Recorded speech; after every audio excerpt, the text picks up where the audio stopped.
Hi friends, welcome to Bird Dogs Afield and welcome to Bird Dog Questions and Answers. We're here today with our good friends, Blaine and Patti Carter. They're, as I've often said, they're at the top of their game. They know bird dogs. So we've got some good questions today. The first series today, the first question is that ugly word, gun shy. How did we get there and what do we do about it? Who would like to start? I guess I'll start it. It has kind of two ugly heads to it. The one is exposure, the first one, and some of the problems occur because of lack of socialization, lack of suddenness of noise, but some of it is a preconceived disposition. It could be coming actually from a dog that has more nervous to more of its environment, and then get impacted by the gun suddenly, rather than exposed to the gun. In other words, so if for instance, and usually with gun sensitivity, there's two types of exposure issues. The gun sensitivity dog, the dog that's more gun sensitive, has a stronger ability to adapt away from it and become okay. With the gun shy dog, the dog that is highly fearful, there can be a limited amount of curing in that problem, because it's like fireworks, for instance. Some dogs that get so afraid, so scared, it's hard to desensorize them from it, right? And I'll tell you a little story. It goes back to when I was young. My father took me out to two lights, and that foghorn went off. I have never been so afraid of anything. I was a youth. I've never been so afraid of it. It suddenly shocked me.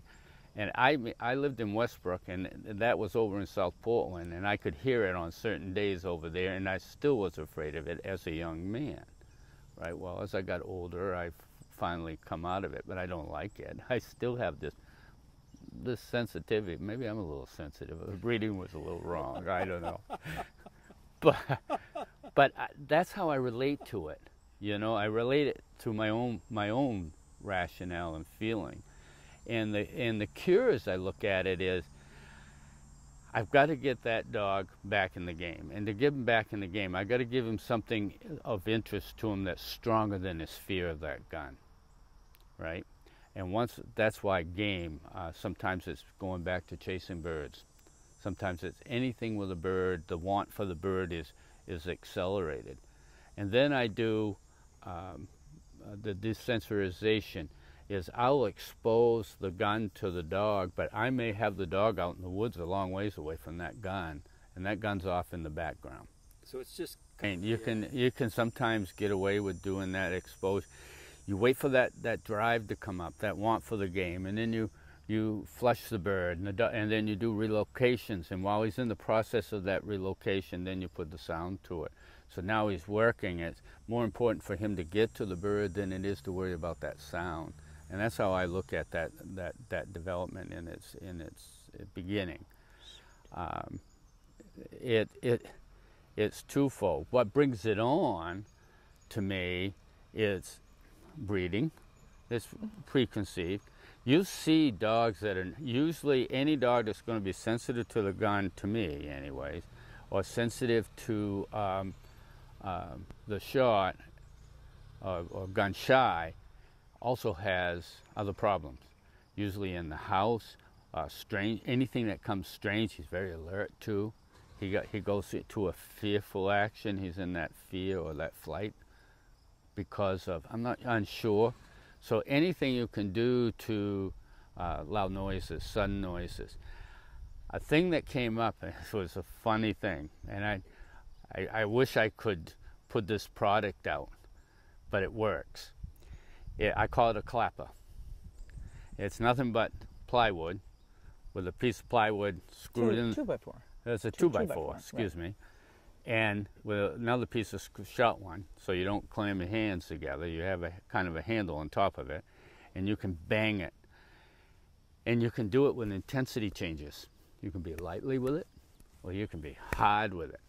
And I introduce it outdoors. I'll let them work, and I'll be just banging. Every time I flush a bird, I'll bang it.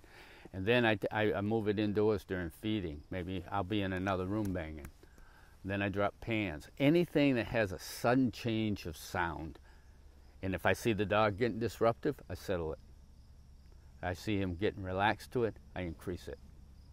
And then eventually, I get his game drive up out in the field, and then what I do is I take my phone, put Patty on the porch, I'll have the dog out here, and I'm waiting for him just at the point where he's nailing a point. Or in game, I say, okay, fire a shot. And usually when I see the recovery occurring, what I'll see in the dog is I'll see, oh, no, but I gotta have the bird. And when I see that change, I flush that bird. Yeah. And then we go again, I'll give it on the phone, I'll give another call, and I can see it relaxing. So then I start bringing the dog closer and closer to the sound.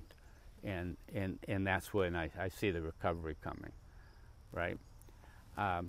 One of the causes too is taking a young dog, especially a young dog that is pointing real good, and you say, well, you know what, I've got his force training done. Well, sometimes in the force training, there's a lot of pressure. And there's a lot of obedience now coming into that young dog, coming at him for being steadiness. We might come at that process too fast. That blend in the field might be too early, right? We need to do some blank gun, muffle it with a towel, or muffle it with a sound, especially if I see sensitivities other places, before I start putting them actually into the guns. And then there's dogs that just don't ever have any problems. They're more sound with themselves. So my clapper story was kind of when Jim Daniels. Yes. Yeah. So right. So one day we were training here at night. It was a puppy night, and Blaine needed some more birds. So I tied a young dog. She was over a year, but I tied her to the tree up there, and I went in and caught birds. Well, but at the same time, Blaine was doing some stop to flush with a blank pistol. Not terribly loud, but she couldn't get away. She was panicking, and I came out and I noticed that she was a mess. Her tail was tucked tight against her, and I said, Blaine, I think Angelina is gun sensitive, or maybe even gun shy. Something just happened, and she never had a problem up to that moment where she felt she could not get away. And so we had a week before her natural ability test where the gunfire goes up.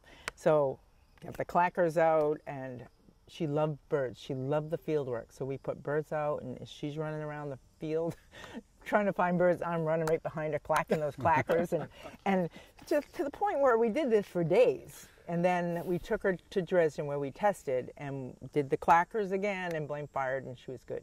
And that was another thing too.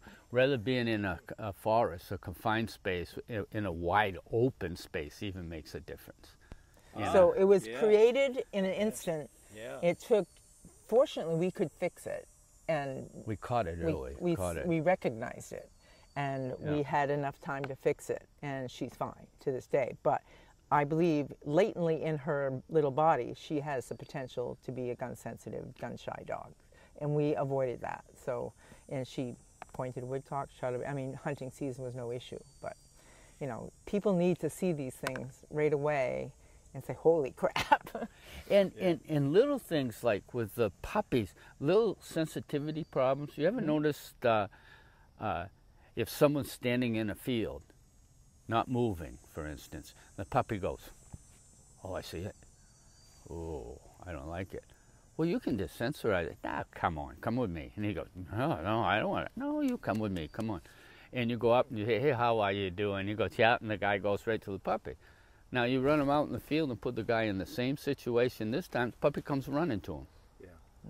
It's association. Just association. a little association. Whether something happens and they associate negative, something happens and they associate something positive. And you know, but like you said, it's got to be found, right? Yep. Seen early. Yep. Well, saying that seen early, then there's a difference between gun sensitive and gunshyness. Oh. Right? Oh. So, tell me the difference. Gun sensitivity, there's recovery, the importance for game, it comes out. And some dogs have it, they aren't shy. Dogs that are gun shy, they're afraid. I mean, I gotta go somewhere. I gotta get out of here. This is this fear, and then there's this hard anxiety in behind it that is driving it. That fear is driving. I can't stand it any longer. I gotta get out of here. I'm not gonna stay here. I'm too afraid. I gotta go. That's tough. Yeah. That's That's tough. gun shyness. That's shy. And they run, they hide. They hide. Yeah. They go. They can't, and then you try to bring them. No way, I'm coming out. That there's no recovery. It's hard to bring recovery out in those animals, right? It can be done, but it's not.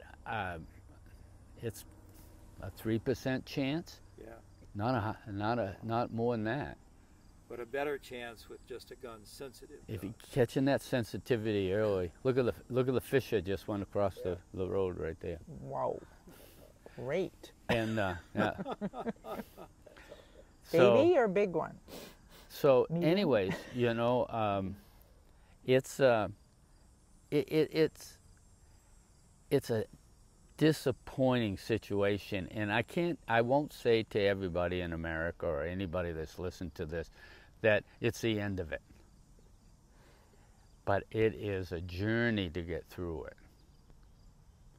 It's a real journey Would you to get suggest through that one. right away checking with your breeder? That's See if they've ever seen that before. I salvageable. Yeah. Wait, I always would suggest talking with the breeder. Some breeders don't want to hear it, and it's too bad if they're that kind of breeder. And will deny it. And deny. Well, I've never had it before or whatever. You did something Good wrong. breeders want to know it. Yeah. You know. And I have a sensitivity issue going in one of our breedings right now, and I think it was too much gun exposure too quick. Yeah. And it's it, and we're backed off it, and she's coming out of it right now. No, it's not 100% either, but identifying it early, if you make a mistake, and backing up and say, okay, got to keep the drive in the dog. If you take the drive away, it's going to get worse.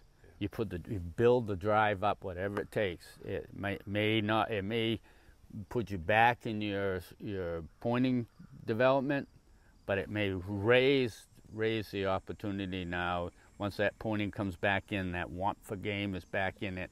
Dog is strong. You do it at a distance, you muffle it, and bring that exposure on slowly, so the dog has confidence. You're going to be on a good road. Good.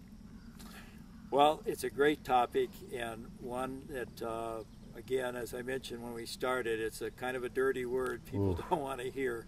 But you provided some great insight, and I want to thank Blaine and Patti for being on Bird Dog Questions and Answers, and I'm sure we'll see them again.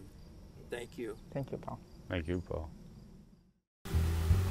Bird Dogs Afield, presented by Native Performance Dog Food, and brought to you in part by Pete Shoe Dryer, Thorogood Footwear, and Tempon Wilderness Camps.